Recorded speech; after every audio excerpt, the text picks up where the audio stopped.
Well, hello, friends. I hope you're doing well. I hope you had a good summer. I hope there were some opportunities for rest and refreshment during your summer.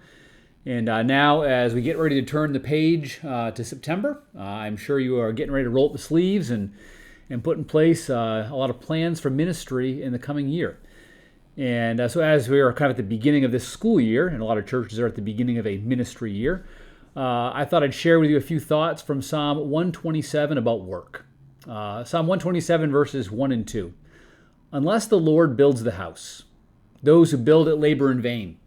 Unless the Lord watches over the city, the watchman stays awake in vain. It is in vain that you rise up early and go late to rest, eating the bread of anxious toil, for he gives to his beloved sleep. I want us to consider how we can work trusting in God's work. I think for a lot of pastors, there's a really interesting relationship between us and our work. So much of what our work is fairly intangible. This is why a lot of pastors love mowing the grass or building a website, or it's just something that at the end of the day you say, look what I did here. But a lot of our work isn't like that. In the study, in the prayer, in the interactions with people, our work is often not, or the results of our work often aren't seen. And so this can cause some consternation for pastors in relation to their work. And so I want us to consider a few things from Psalm 127 about our work. First of all, I think if we're to work well, we first of all need to focus our work on what truly matters to God. And we shouldn't just assume that the work we are giving ourselves to is the work that matters most, just because it's done in a church. Now, all vocation is meaningful. So whether a person is working in a church, whether we're doing formal ministry activities or not, all work matters to God.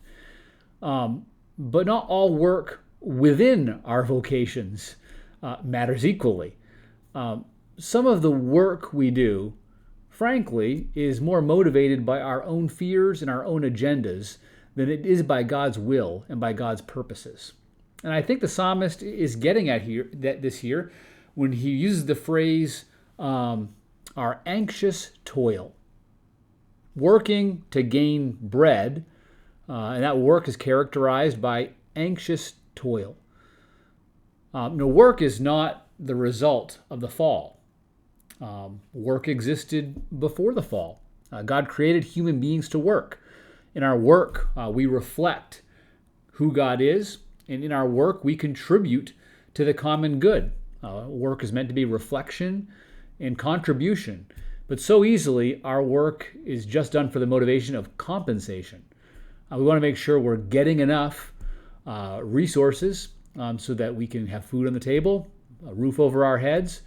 And that motivation ultimately does produce anxiety.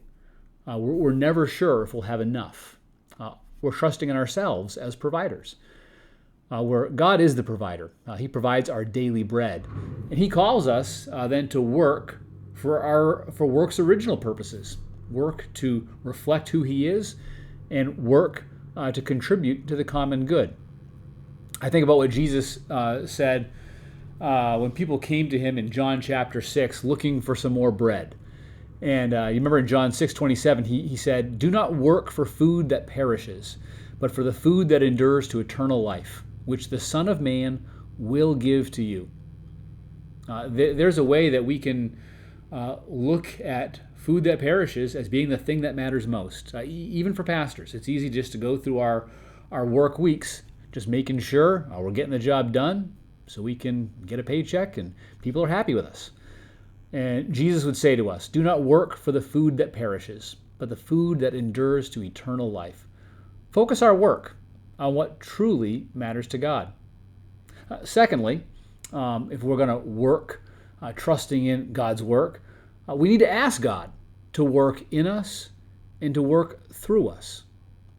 And probably many of you use Ephesians 3:20 as a benediction quite often at the end of your services. Now to him who is able to do far more abundantly than all that we ask or think, according to the power at work within us. to him who is able to do far more abundantly than all that we ask or think. If we really believe that statement, that God can and he does do far more than we can imagine, and if we believe that he is at work in us and through us, then we'll pray a lot, asking God for him to do the work that only he can do. Now, I'm embarrassed to admit how often I'm surprised when God answers prayer. Just this past month, there was 2 things I've been praying about, one for one of my children and one for one of my friends' children. And God answered those prayers so clearly. And after he did, I was surprised by how surprised I was. Surprised that God would work so clearly. I mean, the truth is we live in a world, and particularly in a culture, where we don't expect God's intervention. But if we're going to work well, trusting in God's work, we need to be people who not only pray, but then expect God to work. We need to expect that in this coming ministry year, through Sunday morning services, through small groups, through ministries of the church, through people that work in the community, the witness of God's people, we need to expect that God is going to work in and through his people, asking God to be at work by his Spirit in his church. If we really believe that this is the Lord's work, we will pray and we will expect God to answer. And then lastly, if we're to work well, trusting in God's work, we need to entrust the results of our work to God. We need to entrust the results to him. Unless the Lord builds the house, the builder labors in vain. That's because the results are up to the Lord. He's the one who is building. Jesus is the one building the church. We are laboring, we are working, but we are working with him, under him, and he is working through us. And so we are trusting in him for the results. And that produces an awful lot of freedom and an awful lot of peace. I come back often to 1 Corinthians 15:58, where Paul writes, "Therefore, my beloved brothers, be steadfast, immovable, always abounding in the work of the Lord, knowing that in the Lord your labor is not in vain." And regardless of what happens, through ministry perceived success or through ministry perceived failure, God is working, and our labor is not in vain. I mean, what a promise.